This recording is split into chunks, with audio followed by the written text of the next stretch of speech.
David Wright's day job is running a building company. But in his spare time, it's all about guns, liberty, and the dangers of Islam. David is a self-declared extremist. In Louisville, he runs an anti-Islam militia group called BEAR, the Bureau of American Islamic Relations. So, like, we would go and stage a protest at a radical mosque, and we would spend months investigating that mosque to make sure that it was a radical mosque. Normally, the FBI and the police would investigate these things, but they weren't doing their job. David and his Kentucky militia have turned up to 3 mosques, by his own count, carrying shotguns as worshippers went inside.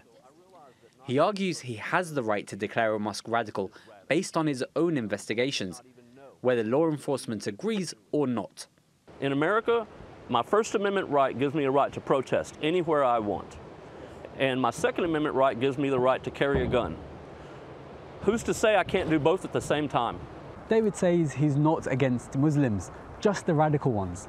But considering some of the language he uses to describe Islam and the armed protests outside mosques, it's clear why some Muslims might consider him threatening.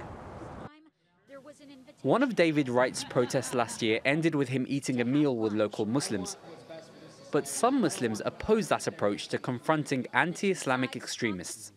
People like Hamza da, a Kentucky native who converted to Islam 12 years ago. Just the fact that you're coming out armed and with weapons, once again, it conveys to the layperson, it conveys intimidation. So your intention at the very least is to intimidate us. I'm not gonna, you know, oh, let's buddy up. Absolutely not. I would, you know, I'd be very skeptical and be suspicious of, you know, what else they may have in mind. Hamza calls the idea that there are radical Muslims everywhere ridiculous.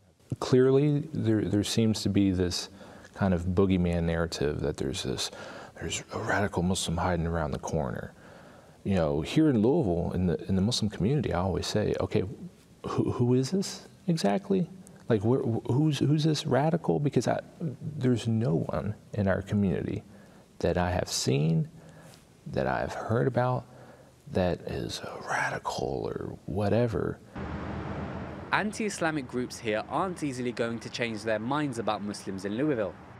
But one of this city's most famous sons was a Muslim. The late heavyweight champion Muhammed Ali, a hero to the vast majority of people in this city and country, regardless of their religion. Abu Bakr al-Shamahi, TRT World, Louisville, Kentucky.